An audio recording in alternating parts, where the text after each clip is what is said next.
Este video está preparado para responder inquietudes luego de una presentación que se hizo sobre la tipología que observamos en el desenlace de Cristo y el de la última generación. Para ello vamos a mostrar rápidamente lo que contiene esta tipología. Principalmente hay textos preparados allí que necesitan ser rigurosamente estudiados, todos ellos, pero vamos básicamente a mirar los contenidos fundamentales del material. A esta presentación con la cual hemos conversado con Lucas, no obstante hay inquietudes que es bueno traerlo a estudio. De un lado tenemos la presentación de el programa de Cristo, lo que Él sufrió desde que Él anunció la profecía, según el número 1, que miramos allí. Él hizo muy claro ante sus discípulos que tenía la profecía acerca de su pasión delante de sí, de sus ojos, e intentó enseñárselas a sus discípulos, pero ellos fueron muy lentos para comprender. Y luego, después de ello, ahí tenemos ya la parte final de la historia de Cristo, que comenzaría con la reunión que tuvo aquel jueves de la Pasión, solemos decir, el jueves en que celebró la Pascua con sus discípulos en el aposento alto. De allí en más, los diferentes puntos que observamos en esa cronología de los hechos de Jesús. También creemos que por vía de paralelo existe también lo mismo para el pueblo remanente, los santos de la última generación, una historia similar. Y así como a cada ítem de la historia de Jesús le corresponde al pueblo de la última generación, de igual manera, el mismo contenido. Y así como aquí se miran los primeros 9 puntos relacionados con la historia de Jesús, a continuación vemos los restantes, como miramos acá, después del enjuiciamiento de Jesús, a último momento aparece la defensa que José de Arimatea y Nicodemo hicieron al Señor durante aquel infame juicio que sufrió el Señor. Así pues, tenemos hasta aquí 16 puntos para establecer comparación entre el Señor y el pueblo remanente. Lo que tenemos acá es la promoción de un material que recomiendo que pudiéramos tener acceso a él, especialmente el segundo libro, Crisis a la puerta o crisis allí inminente, bien cerca, con 6 capítulos, de los cuales los 6 contienen un muy preparado paralelo entre la historia de Jesús y el pueblo remanente. Solamente que aquí, de los puntos que aquí están escritos, Lucas me trae algunas preguntas que deseo comentar. Una de ellas es, ¿cuál es el contexto del tiempo de angustia? Esto es de Jeremías capítulo 30, versículo 7. Si notamos ahí donde aparece el número 14, tiempo de angustia que sufrió el Señor después que la turba pidió el decreto de muerte, el Señor sufrió una agonía mental y física, los sufrimientos de Cristo, su pasión.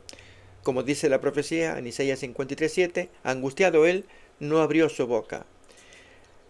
De igual manera, en forma paralela, el pueblo de Dios sufrirá una angustia también. Pero la pregunta es, ¿cuál es el contexto de esa angustia de Jacob aplicada al pueblo de Dios? En primer lugar, vayamos a ver el texto de Jeremías capítulo 30. Vamos a leer los primeros versículos. ¿De qué trata este asunto? Jeremías 30, desde el 1 en adelante, miramos así. Palabra de Jehová que vino a Jeremías diciendo, así habló Jehová, Dios de Israel, diciendo, escríbete en un libro todas las palabras que te he hablado. Porque aquí que vienen días, dice Jehová, en que haré volver a los cautivos de mi pueblo Israel y Judá, ha dicho Jehová, y los traeré a la tierra que di a sus padres, y la disfrutarán. Estas pues son las palabras que habló Jehová acerca de Israel y de Judá, porque así ha dicho el Señor. Hemos oído voz de temblor, voz de espanto y no de paz. Inquirid ahora y mirad si el varón da a luz, porque he visto que todo hombre tenía las manos sobre sus lomos, como mujer que está de parto, y se han vuelto pálidos todos los rostros. ¡Ay, cuán grande es aquel día, tanto que no hay otro semejante a él! Tiempo de angustia para Jacob, pero de ella será librado. Allí la porción que importa de esta sección de Jeremías 30, los primeros 7 versículos, es palabra de esperanza que Dios dirige a su pueblo, no sin antes padecer esta angustia similar a la que sufrió Jacob, pero Dios promete dar liberación. Ahora, ¿cuál es esta angustia de Jacob? En Jeremías capítulo 32, allí se nos narra con más detalle esta experiencia, lo leemos desde el versículo 6, Génesis capítulo 32, versículo 6, vamos a ver la experiencia de Jacob cuando él recibe la amenaza de muerte de parte de su hermano. Y los mensajeros volvieron a Jacob diciendo, vinimos a tu hermano Esaú y él también viene a recibirte. Pero 400 hombres vienen con él. ¿Qué pasa a continuación? Leemos el siguiente versículo. Entonces Jacob tuvo gran temor y se angustió, y distribuyó el pueblo que tenía consigo, y las ovejas, y las vacas, y los camellos, en 2 campamentos, con tal de acercarse primero a Jacob y ganarle la buena voluntad, porque Jacob entendía que su hermano mayor venía para matarlo. Miramos el versículo 11 también. Jacob hace la oración, líbrame ahora de la mano de mi hermano, de la mano de Esaú, porque le temo, no venga acaso y me hiera la madre con los hijos. Versículo 13 también. Y durmió allí aquella noche y tomó de lo que le vino a la mano un presente para su hermano Esaú. Con ello quería congraciarse, ganar la voluntad, la buena voluntad de su hermano para que desistiera de su espíritu de venganza. Y mientras él estaba en esa labor, nos cuenta el versículo 24 en adelante que un extraño se acercó. Así se quedó Jacob solo y luchó con él un varón hasta que rayaba el alba. Y Jacob creyó que era o su hermano o algún emisario enviado por el hermano para matarlo. Y cuando el varón vio que no podía con él, tocó en el sitio del encaje de su muslo y se descoyuntó el muslo de Jacob mientras con él luchaba. Luchaba para salvar su vida. Y dijo, déjame porque ya raya el alba. Y Jacob allí reconoce que no era un enemigo. Jacob le respondió, no te dejaré si no me bendices. Y el varón le dijo, ¿cuál es tu nombre? Él respondió Jacob, que significa suplantador. Y el varón le dijo, no se dirá más tu nombre Jacob, sino Israel, porque has luchado con Dios y con los hombres, y has vencido. Y así pues recibió el nuevo nombre. ¿Qué significa esto?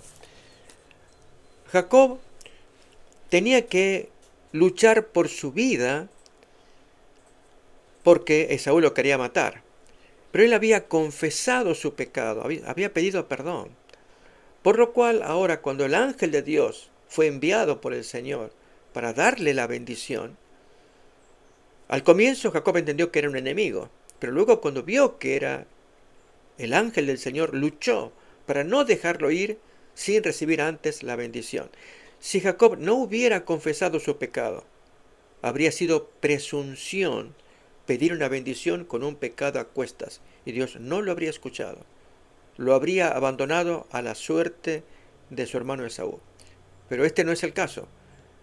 Oró pidiendo que este visitante no se fuera sin darle la bendición, porque había orado antes pidiendo perdón por su pecado. Bien, en los mismos términos, el pueblo de Dios sufrirá igual angustia. Esto es cuando, en el tiempo de angustia, cuando ya no opera el intercesor, no hay mediador entre el Dios airado y los hombres pecadores. Este Dios airado pues destruirá el pecado y a los que gustaron de él. Pero los santos, ellos tienen que haber confesado antes todos sus pecados para que en ese tiempo cuando cerró la gracia y caen las plagas, ninguna destrucción caiga sobre ellos. Satanás está esperando destruirlos. Pero no puede ser porque Dios los protege en razón de que confesaron sus pecados.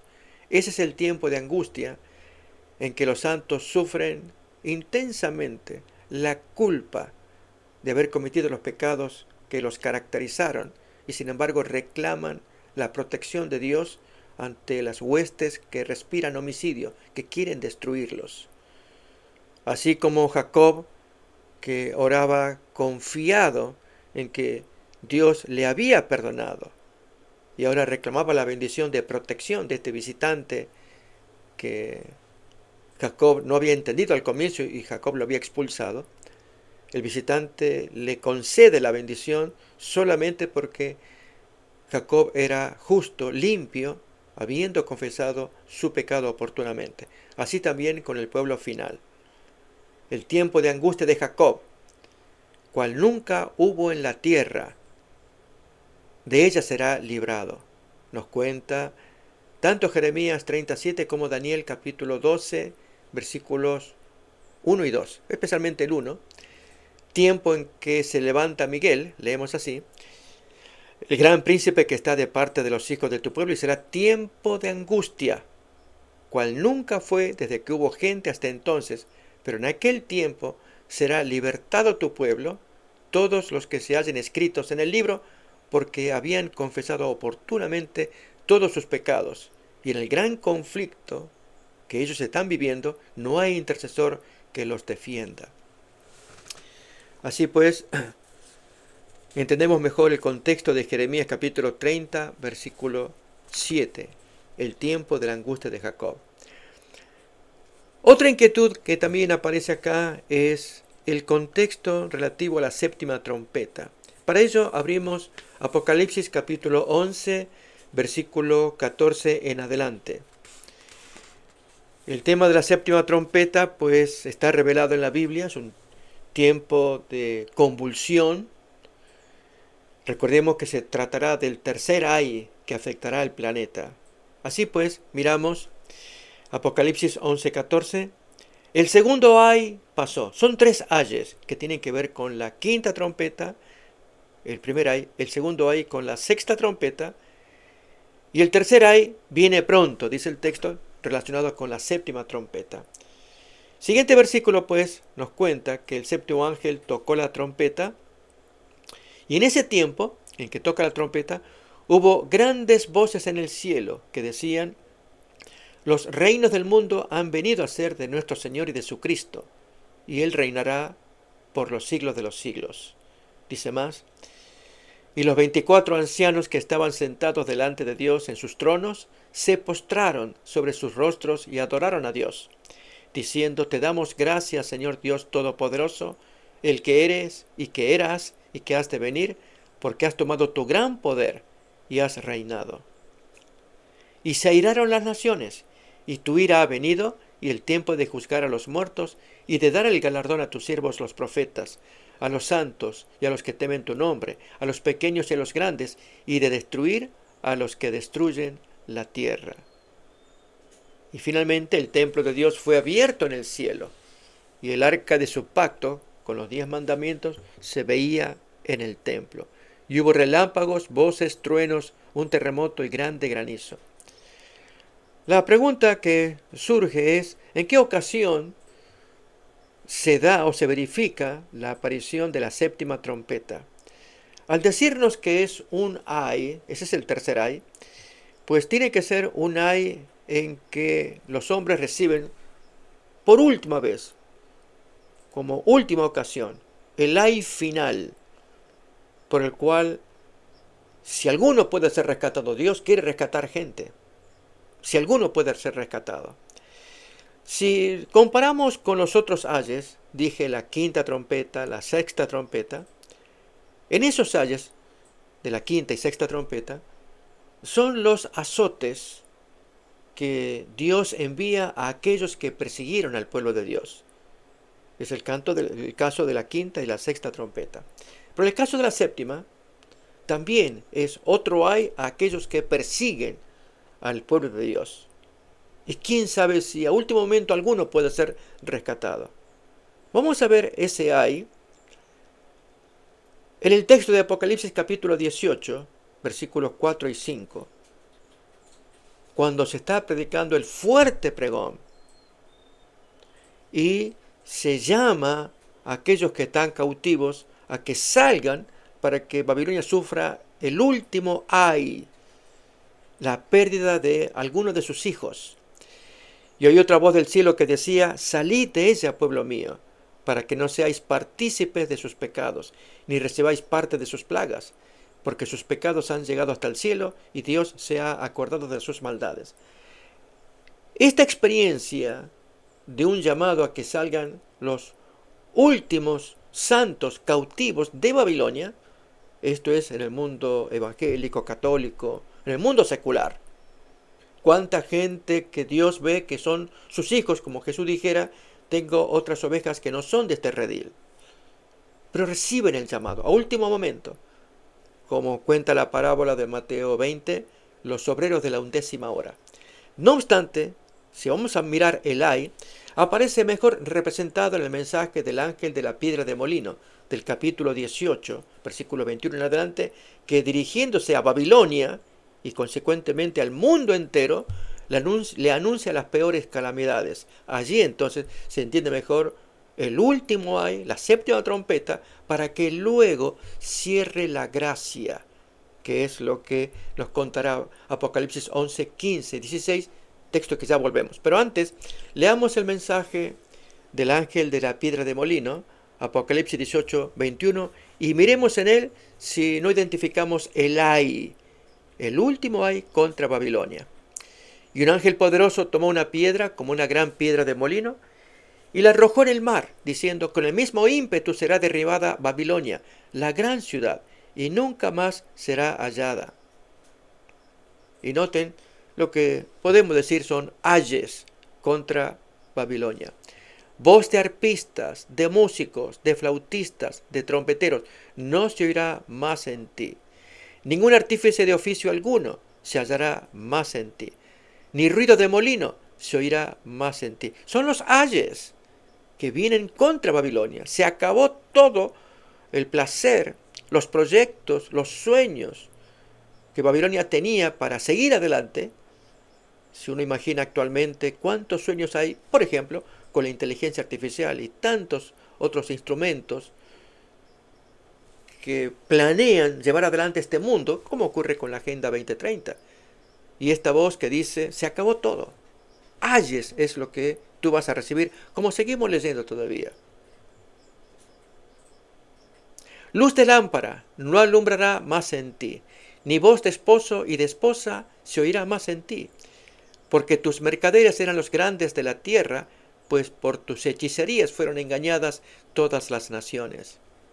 Y la severa sentencia de Dios viene ahora, y en ella se halló la sangre de los profetas y de los santos, y de todos los que han sido degollados, es la mejor traducción del verbo usado allí, o inmolados, y de todos los que han sido sacrificados en la tierra, santos que fueron sacrificados. Notemos, este es el último mensaje, y es un ay terrible, en que se busca sacar a los últimos cautivos que puedan ser rescatados. Y entonces se cierra la gracia. Y ahora sí, miremos más claramente en Apocalipsis capítulo 11, versículo 15, cuando Jesús cesa su ministerio intercesor para vestirse ahora de ropas reales, regias, para ser reconocido como rey. Leemos: y el 7º ángel tocó la trompeta, y hubo grandes voces en el cielo que decían: los reinos del mundo han venido a ser de nuestro Señor y de su Cristo, y Él reinará por los siglos de los siglos. Luego los ancianos, los ángeles, todos que se postran, se arrodillan ante el Rey de Reyes y Señor de Señores. Notemos que la 7ª trompeta tiene como propósito emitir el último ay. Entendemos que se relaciona con el ay del ángel de la piedra de molino, con el ay que significa rescatar almas a último momento. Mírenlo más, Miren ustedes el ay que va a sufrir Babilonia cuando le quitan sus hijos, como lo expresa Apocalipsis capítulo 18. Habíamos leído versículos 4, 5. Miremos desde el 6 en adelante. Dadle a ella como ella os ha dado. Está refiriéndose al rescate de los santos que Dios reconoce como tales a último momento, cautivos de Babilonia. No se trata del pueblo de Dios que está predicando, sino de la gente nueva que está oyendo y aceptando a último momento. Y se les dice, dadle a ella como ella os ha dado, pagadle dobles. ¿No son ayes esos? Pagadle dobles según sus obras. En el cáliz en que ella preparó bebida, preparadle a ella el doble. Cuanto ella se ha glorificado y ha vivido en deleites, tanto dadle de tormento y llanto. Insisto, ¿no es esto un ay de la séptima trompeta contra Babilonia? Porque dice en su corazón, yo estoy sentada como reina, no soy viuda y no veré llanto. Por lo que en un solo día vendrán sus plagas, muerte, llanto, hambre, y será quemada con fuego, porque poderoso es Dios, el Señor, que la juzga.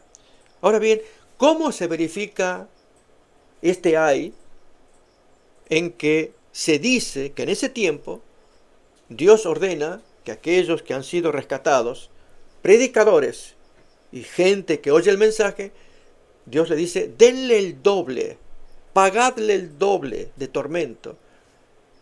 ¿Acaso eso es venganza? ¿O que los santos con sus manos podrán hacerle daño a Babilonia? No, no.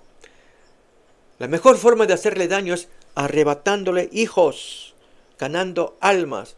Esto duele muchísimo a Satanás. Perder un alma de las que él ya tenía seguros o seguras en Babilonia.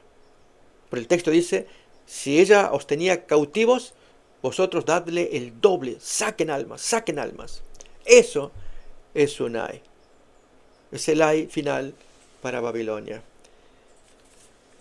También tenemos acá otra inquietud que se nos trae respecto del contexto entre el sellamiento y el fuerte pregón. El Señor va a obrar en los días finales solamente con la gente a la cual se le haya puesto el sello de Dios, que hayan vencido a la bestia, a su imagen, y no hayan recibido la marca de su nombre o su número. Miremos cómo lo expresa primeramente el mensaje del tercer ángel, Apocalipsis 14, versículo 9, y otros textos que iremos viendo también. Y el tercer ángel los siguió diciendo a gran voz, si alguno adora a la bestia y a su imagen, y recibe la marca en su frente o en su mano, él también beberá del vino de la ira de Dios, que ha sido vaciado puro en el cáliz de su ira, y será atormentado con fuego y azufre delante de los santos ángeles y del Cordero. El mensaje es muy duro y una advertencia terrible para no recibir nada de la bestia o su imagen. Y esta gente que predica el mensaje se caracteriza porque son opuestos a Babilonia, exaltando los mandamientos de Dios, como aparece en el versículo 12. Aquí está la paciencia de esos predicadores, de esos santos, los que guardan los mandamientos de Dios y guardan la fe de Jesús también. Notemos que estos santos que predican los mandamientos y la fe de Jesús y absolutamente se oponen a Babilonia, a la marca de la bestia, a su imagen, son reconocidos como los que obtienen la victoria sobre la bestia, llamados los 144.000. Miremoslo en el capítulo 14, los primeros versículos, y el 15, versículo 2, y 20, versículo 4 también.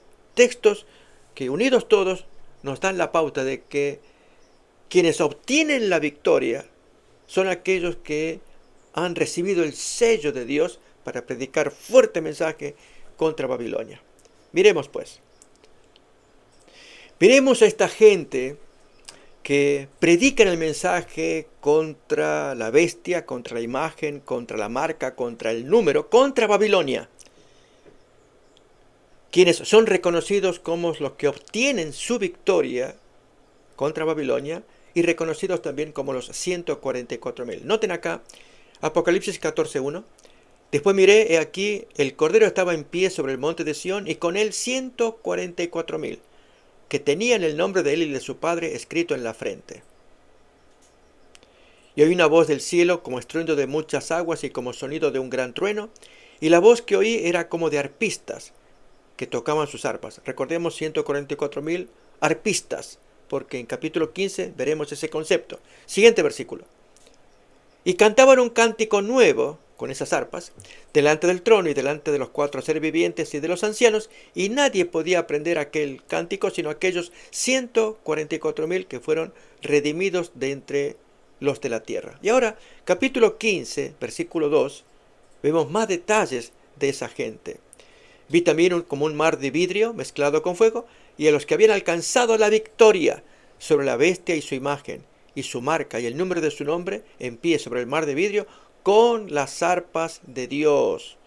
En el capítulo anterior miramos el cántico que ellos cantaban que nadie podía aprender. Y en el capítulo 24 vemos también a esos santos, muchos de ellos que habían sido decapitados, pero todos victoriosos contra la bestia.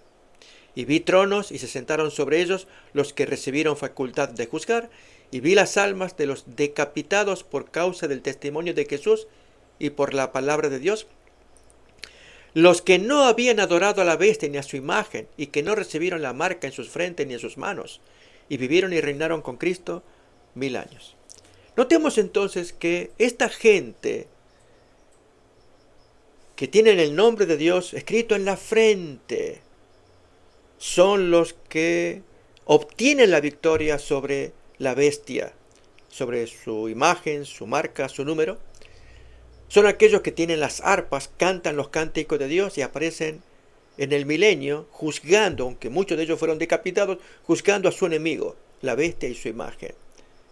Ahora, este concepto del sellamiento, la marca de Dios en la frente, aparece en el capítulo 7, versículo 1 en adelante, que describe el momento en que un ángel de Dios grita a 4 ángeles que sigan reteniendo los vientos de pasiones y destrucción hasta que se sellen los santos que habrán de predicar el último mensaje, el 7º ay contra Babilonia. Después de esto vi a 4 ángeles en pie sobre los 4 ángulos de la tierra, que detenían los 4 vientos de la tierra, para que no soplase viento alguno sobre la tierra, ni sobre el mar, ni sobre ningún árbol. Vi también a otro ángel que subía de donde sale el sol, y tenía el sello del Dios vivo, y clamó a gran voz a los 4 ángeles a quienes se les había dado el poder de hacer daño a la tierra y al mar, diciendo: no hagáis daño a la tierra ni al mar ni a los árboles, hasta que hayamos sellado en sus frentes a los siervos de nuestro Dios. Y oí el número de los sellados, 144.000 sellados de todas las tribus de los hijos de Israel. Y ese sello ya lo vemos graficado en 14:1. Va a abarcar el nombre de Dios, el nombre de Jesús, en la frente de aquellos siervos reconocidos como tales por Dios. Después miré, y aquí el Cordero estaba en pie sobre el monte de Sión, y con él 144.000 que tenían el nombre de él y el de su Padre escrito en la frente. Y con este sello, Dios les daba el poder, como los reconocía como suyos, su propiedad, el poder de dar el último mensaje, el fuerte pregón, luego de un descenso de gracia y poder que viene del cielo, como cuenta Apocalipsis 18:1. Baja luz, baja gracia. También sabemos que habrá hijos de Dios que no reconocerán, porque no están sellados, no han sido sellados, y reconocerán que esa luz es peligrosa. Miremos el texto de Apocalipsis 18:1. Después de esto vi a otro ángel descender del cielo con gran poder, y la tierra fue alumbrada con su gloria, para dar poder a estos sellados que vienen predicando el mensaje del tercer ángel. Y ahora llega más poder ángel al cual lo llamamos normalmente el cuarto ángel, para que tenga todo el poder, el tercer ángel, de amonestar a Babilonia, pero especialmente cuando pensamos en que tienen que darle el último ay. Es una dura predicación, desenmascarando todo lo que hay que desenmascarar y sacando, arrebatando almas que son rescatadas porque son cautivos que desean ser liberados. Dios promete entonces enviar este poder en los últimos días. También otra consulta que se nos hizo es la relación entre Lucas capítulo 17, versículo 30 al 32, con salir de las grandes ciudades. Voy a invitar a que abramos el texto, Lucas 17, versículo 30 al 32, que dice así: Así será el día en que el Hijo del Hombre se manifieste. En aquel día, el que esté en la azotea y sus bienes en casa, no descienda a tomarlos, y el que en el campo asimismo no vuelva atrás. Acordaos de la mujer de Lot. Cuando vemos estos textos, hago la pregunta: ¿qué viene a nuestra mente? Especialmente en la lectura del versículo 31. Aquel que esté en la azotea, el que esté en el campo, no vuelva atrás. ¿Qué viene a nuestra mente? Pues vamos a leer Mateo capítulo 24. Desde el versículo 16 en adelante, el 15 que ya describe la aparición de la abominación desoladora. Entonces, los que estén en Judea huyan a los montes. Notemos ahora: el que esté en la azotea no descienda para tomar algo de su casa. El que esté en el campo no vuelva atrás para tomar su capa. En otras palabras, estamos refiriendo al mismo evento, o mejor, la misma descripción de dos diferentes eventos. Eso es más ajustado decir. Es la misma descripción de dos diferentes eventos. Un evento es el de Mateo capítulo 24, 15 en adelante, la llegada, el advenimiento de la abominación desoladora. Esto es, los ejércitos del Imperio Romano. Esto se cumplió con la llegada de Sestio Galo, cuando rodeó Jerusalén. Y Jesús advirtió: cuando esto ocurra, ustedes huyan a los montes. Cuando veáis en el lugar santo la abominación desoladora de la que habló el profeta Daniel. El que le entienda. Esto se refiere a Daniel capítulo 9, versículo 27. Allí está hablando de la aparición de esta abominación. Por otra semana confirmará el pacto con muchos. A la mitad de la semana hará cesar el sacrificio y la ofrenda. Después, con la muchedumbre de las abominaciones, vendrá el desolador, hasta que venga la consumación, y lo que está determinado se derrame sobre el desolador. Allí, en la traducción, la palabra muchedumbre, en verdad, la composición de las palabras hebreas son muy poquitas palabras que se puede traducir de otra manera. En el colmo de las abominaciones, la palabra es ala, que también significa extremo o colmo, como se traduce en Ezequiel capítulo 7, en los primeros versículos. Allí se habla del extremo. Entonces, cuando esas abominaciones llegan al extremo, y esto es en el tiempo en que el pueblo de Dios sufrió por causa del Imperio Romano. Leemos así, fijémonos: Vino mi palabra de Jehová diciendo: tu hijo de hombre, así ha dicho Jehová el Señor a la tierra de Israel, el fin viene sobre los cuatro extremos, o ala, kanaf en hebreo. Significa que viene sobre las cuatro extremidades de la tierra. Bien, si la palabra kanaf significa extremo, lo máximo o el colmo, ahora sí, leamos otra vez capítulo 9, versículo 27 de Daniel, para traducir mejor el sentido de estas palabras. Después, ya hemos leído, a la mitad de la semana hará cesar el sacrificio y la ofrenda. Ahora, después, con el colmo o al colmo de las abominaciones, al extremo de las abominaciones, vendrá el desolador. Efectivamente, acordémonos cómo apareció Sestio Galo cuando Gesiofloro, que era el gobernador de Jerusalén en ese tiempo, cometió desmanes que el pueblo no perdonó. Se levantó en sedición, especialmente los jóvenes, hicieron expulsar a este gobernador, y Nerón desde Roma entendió que esta rebelión debía ser sofocada. Y Sestio Galo fue enviado para ello, en una misión pacífica, pero no tuvo éxito. Y a eso Jesús se refirió con la abominación, tal como dice el libro de Daniel. Cuando esto ocurra, así ustedes escapen. Mírenlo en Lucas capítulo 21, versículo 20. Cuenta la misma historia cuando dice: cuando viereis a Jerusalén rodeada de ejércitos, sabed entonces que su destrucción ha llegado. Entonces los que estén en Judea huyan a los montes, los que en medio de ella váyanse, y los que estén en los campos no entren en ella, sálganse de allá. Bien, en los mismos términos nos expresa Lucas 17, versículo 30 al 32, es la pregunta que estamos recibiendo. ¿Qué relación tiene estos eventos del sitio de Jerusalén con huir de las ciudades? Leemos otra vez el versículo. Así será el día en que el Hijo del Hombre se manifieste. En aquel día el que esté en la azotea y sus bienes en casa, no descienda a tomarlos. Y el que esté en el campo, asimismo, no vuelva atrás. Recuérdense de la mujer de Lot. ¿Qué tendría esto que ver con dejar las ciudades? Justamente el caso de Lot lo expresa bien, ya que se menciona a su esposa. Lot tuvo dos grandes experiencias de mudanza. Quizás tuvo más, pero dos que son sobresalientes. Una mudanza pacífica, la que él llevó adelante con su tío Abraham, con la tía Sara, cuando dejaron Ur de los Caldeos. Y con el papá, Taré, el abuelo, llegan hasta Harán, una ciudad cercana. Muere Taré y entonces Abraham decide venirse a Canaán. Dios le da un llamado.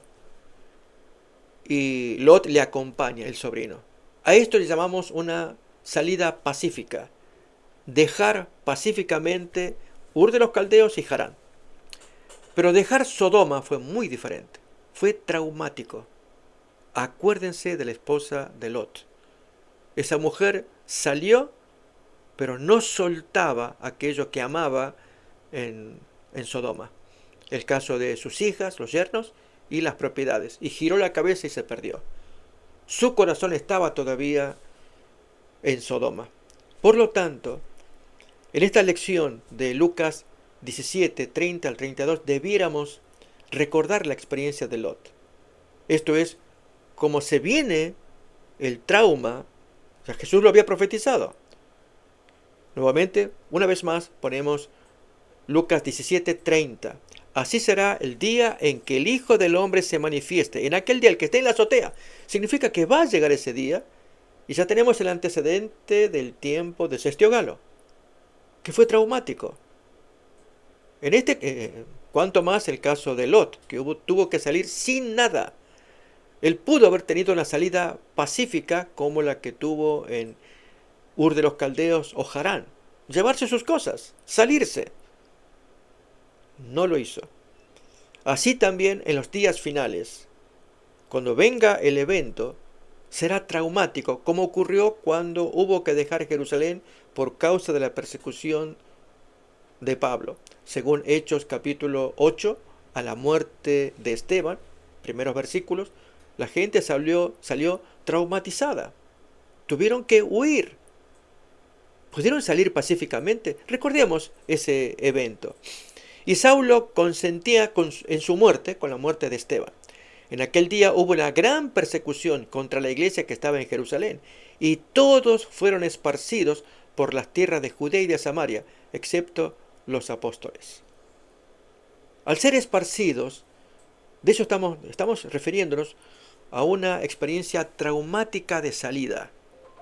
Por eso, si se sale a tiempo, tomando el texto que hemos leído de Lucas capítulo 17, 30, 31 en adelante, cuando estas cosas ocurren, recordemos, tendríamos que haber salido a tiempo. Por eso dejar las grandes ciudades es oportuno hacerlo ahora pacíficamente.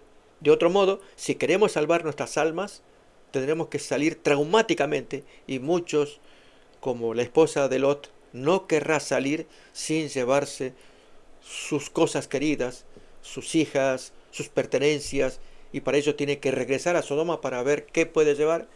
Y recordamos el final triste de la esposa de Lot.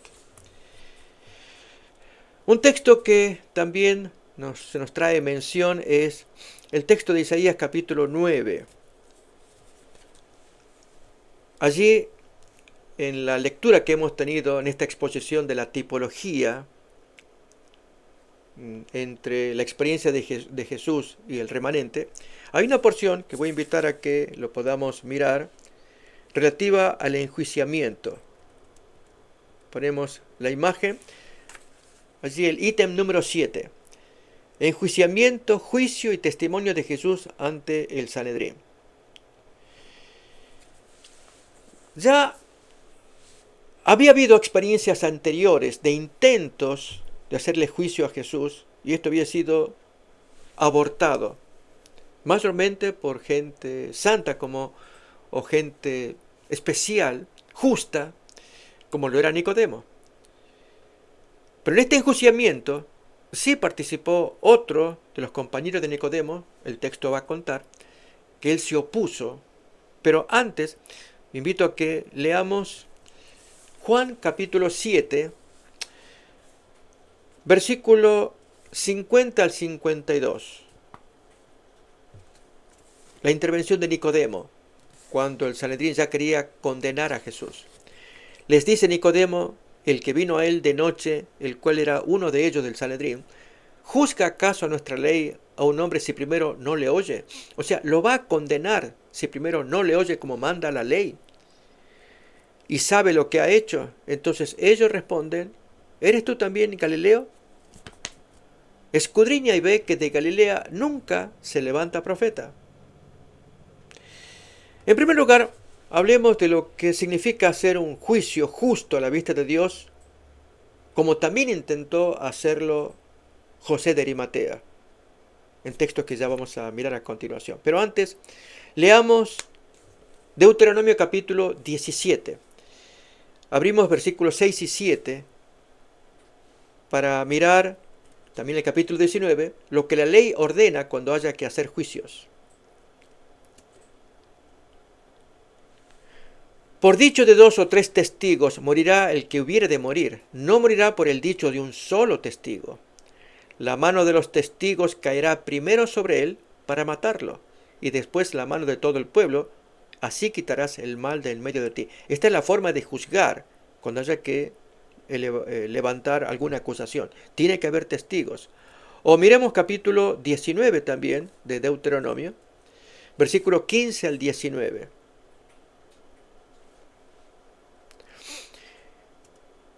No se tomará en cuenta a un solo testigo contra ninguno en cualquier delito ni en cualquier pecado en relación con cualquiera ofensa cometida. Solo por el testimonio de 2 o 3 testigos se mantendrá la acusación. Cuando se levantare testigo falso contra alguno para testificar contra él, entonces los 2 litigantes se presentarán delante de Jehová y delante de los sacerdotes y de los jueces que hubiere en aquellos días. Y los jueces inquirirán bien, y si aquel testigo resultare falso y hubiere acusado falsamente a su hermano, entonces haréis a él como él pensó hacer a su hermano, y quitarás el mal de en medio de ti. Y comienza entonces a expresarse la ley del talión, que dice, el siguiente versículo: y los que quedaren oirán y temerán, y no volverán a hacer más una maldad semejante en medio de ti, y no le compadecerás, vida por vida, ojo por ojo, diente por diente, para aquel que acusó falsamente. En el caso de Jesús, vuelvo otra vez a leer Juan capítulo 7, versículo 50. Nicodemo trae a luz este texto de Deuteronomio de que se juzgue correctamente como manda la ley. Le dice Nicodemo, el que vino a él de noche, el cual era uno del concilio: ¿juzga o condena acaso nuestra ley a un hombre si primero no le oye y con testigos y sabe lo que ha hecho? La respuesta es: no perdamos tiempo. ¿Eres tú también Galileo? escudriña y ve que de Galilea nunca se levanta profeta. No vamos a gastar tiempo en eso. Y ya en momentos más voy a comentar lo de Isaías 9, que cuenta que hay tal profecía al respecto. Pero antes, continuamos con este tema del juicio y los falsos testigos. Notemos que en el caso de Jesús se nos cuenta que se levantaron falsos testigos. Abrimos en Marcos capítulo 14, versículo 55 en adelante. A ellos se les debió haber aplicado la ley del talión, ojo por ojo, diente por diente. Si es un falso testigo, que lo pague. Pero el Sanedrín no tenía interés en castigar falsos testigos, tenía interés de culpar a un inocente y a como dé lugar, mandarlo a morir. Marcos 14:55 leemos: y los principales sacerdotes y todo el concilio buscaban testimonio contra Jesús para entregarlo a la muerte, pero no lo hallaban, porque muchos decían falso testimonio contra él, pero sus testimonios no concordaban. Entonces, levantándose unos, dieron falso testimonio contra él, diciendo: nosotros le hemos oído decir, notemos que es un falso testimonio, yo derribaré este templo hecho a mano. No, Jesús no lo dijo así. La expresión aparece en Juan capítulo 2. Derribad este templo y yo en 3 días lo reedifico. Yo derribaré este templo hecho a mano y en 3 días edificaré otro hecho sin mano. Pero ni aún así concordaban en el testimonio. La pregunta que hacemos es: ¿no debía cumplirse la ley de Deuteronomio? Recuerdan capítulo 19. Hemos asociado con la ley del talión, que se castigue al falso testigo. No había interés. Pero sí Nicodemo había mostrado respeto y amor a la Torá, a la ley de Dios, pidiendo que se haga un justo juicio a este señor Jesús de Nazaret si había tanta acusación. ¿Cuánto más cuenta el texto ahora en Lucas capítulo 23, 50 y 51 acerca de José de Arimatea, que mientras se llevaba a cabo el juicio, él sí trabó y no estuvo de acuerdo en los hechos y en el juicio que se estaba llevando adelante. Había un varón llamado José de Arimatea, ciudad de Judea, el cual era miembro del concilio, varón bueno y justo, este que también esperaba el reino de Dios, y no había consentido en el acuerdo ni en los hechos de ellos. Él se caracterizó, tal como Nicodemo, en hacer cumplir la Torá, y no como lo estaban haciendo, de traerse falsos testigos que quedaban al descubierto que eran falsos, pero no se los castigaba. Era como dar lugar, matar a este hombre, a pesar de que en la soberbia, habíamos leído en el texto aquel de Juan capítulo 7, que le atribuyen a Nicodemo su supuesto apego a los galileos, que también eres tú Galileo. Escudriña en la Biblia y ve que de Galilea no se levanta profeta. Lo hemos leído en el capítulo 7, 50 en adelante.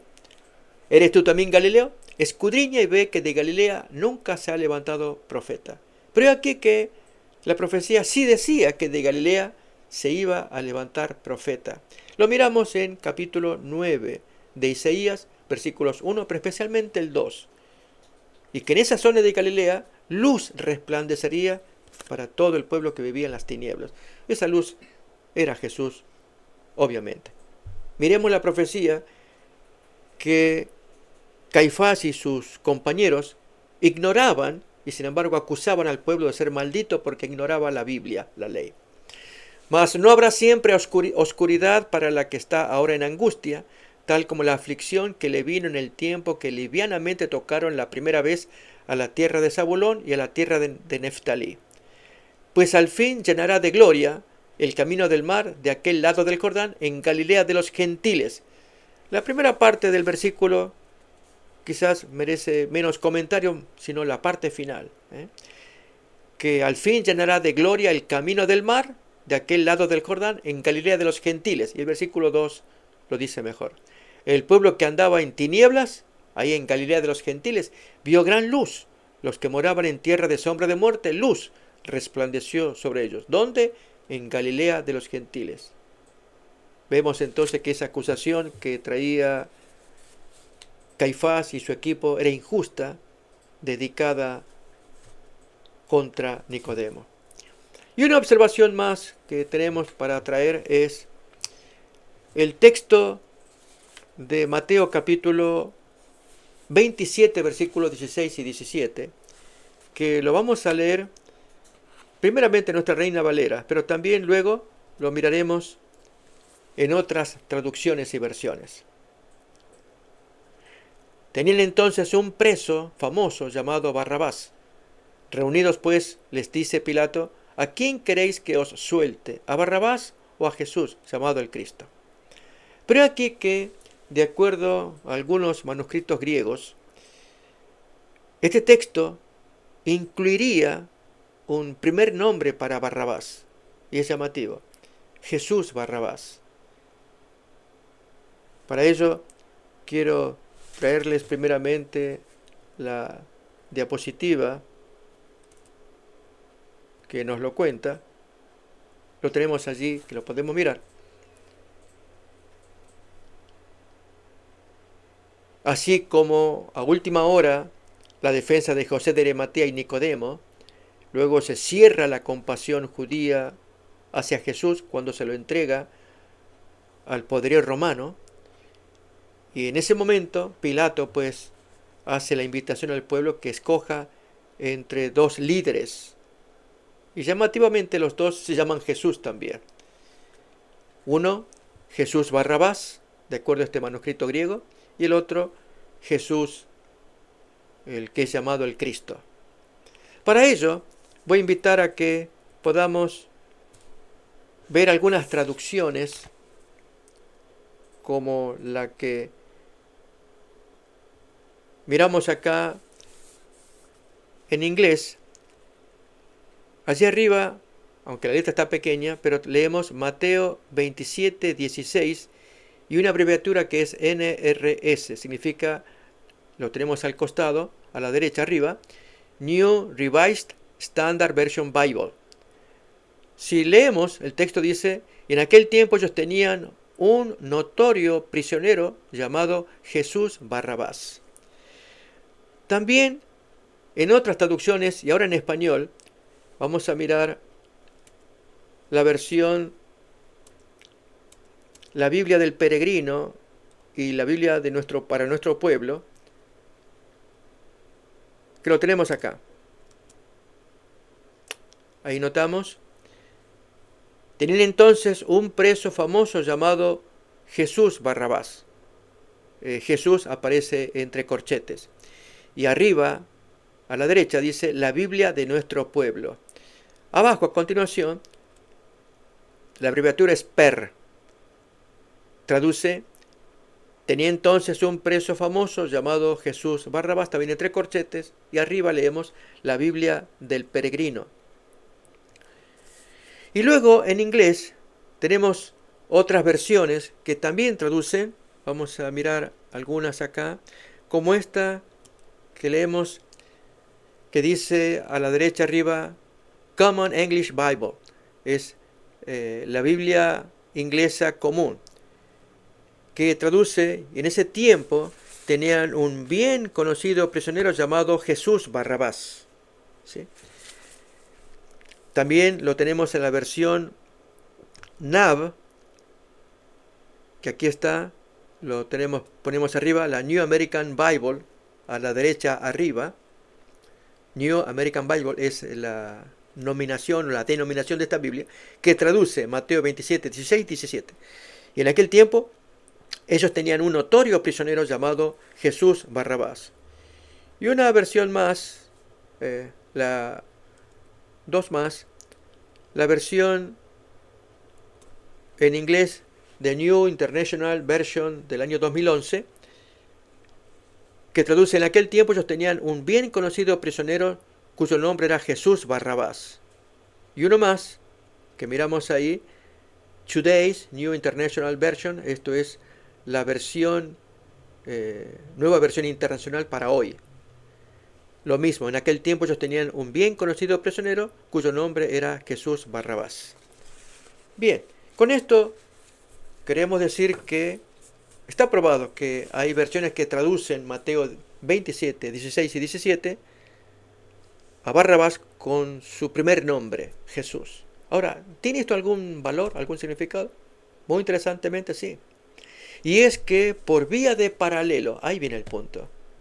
Nuevamente mostramos la imagen, que lo podamos visualizar. Solamente señalo los otros paralelos que en su momento los vamos a estudiar más detenidamente, pero este en particular quiero señalar. Fijémonos que para el número 12 está en blanco el equivalente para el tiempo final. Recordemos que se trata de una tipología entre el desenlace de Cristo, sus últimas horas, desde que Él pronunció la profecía, y el jueves de pasión en adelante, hasta su crucifixión. Todo esto son hechos que los hemos descrito en 16 puntos y que tienen un exacto paralelo, una muy precisa correspondencia con los eventos que se espera para el remanente, para el pueblo de Dios de la última generación. Llamativamente, es algo precioso de mirar, de descubrir que viviremos una experiencia similar a la que Jesús tuvo en sus últimas horas. Así el pueblo de Dios, cuando llegue a ser sellado, atravesará esa circunstancia. Y lo que interesa de este punto final es que así como cuando Jesús fue entregado a la soldadesca romana y se le cerró la gracia, la compasión judía, ya no había más rescate. Si hasta antes de eso José de Arimatea, pugnando, no pudo lograr rescatar a quien él admiraba y amaba, ahora mucho menos al ser entregado a los romanos ya estaba la sentencia dada, había perdido la compasión judía. Así también vendrá el cierre de la gracia para la humanidad.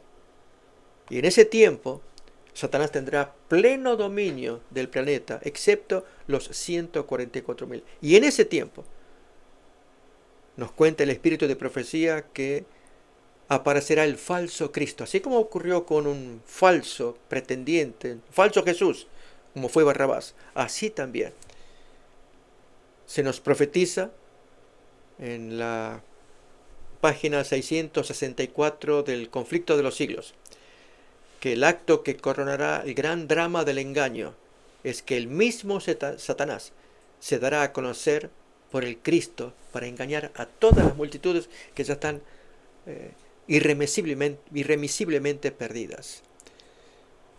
Con esto queremos decir que Dios nos invita a que nos preparemos acabadamente, que nuestro corazón esté en paz, en limpieza, en amor y compañía del Señor, para que Él perdone nuestros pecados, habiéndolos confesado todos, en espera de que el Señor nos ponga el sellamiento, siempre que reflejemos la imagen de Jesús en todo sentido, en nuestra vida personal y aún pública. Con esto seguiremos exponiendo más detalles sobre esta tipología en estudio que habremos de tener en los videos siguientes. Aquí está nuestra última cita. El acto capital que coronará el gran drama del engaño será que el mismo Satanás se dará por el Cristo. Hace mucho tiempo que la Iglesia profesa esperar el advenimiento del Salvador como consumación de sus esperanzas. Pues bien, el gran engañador simulará que Cristo habrá venido. En varias partes de la tierra, Satanás se manifestará a los hombres como ser majestuoso, de un brillo deslumbrador, parecido a la descripción que del Hijo de Dios da San Juan en el Apocalipsis. Y así se moverá entre las multitudes para engañarlas y afirmarlas en la violación de la ley de Dios, reforzando la observancia de la ley dominical, leyes populares. Volveremos a seguir estudiando y con esto quiero mandar un muy cordial saludo a Lucas, discípulo de Jesús, quien me ha traído estas preguntas después de que tuvimos charlas con este video. Dios te bendiga, Lucas, y bendiga a los amigos hermanos que mirarán este video también.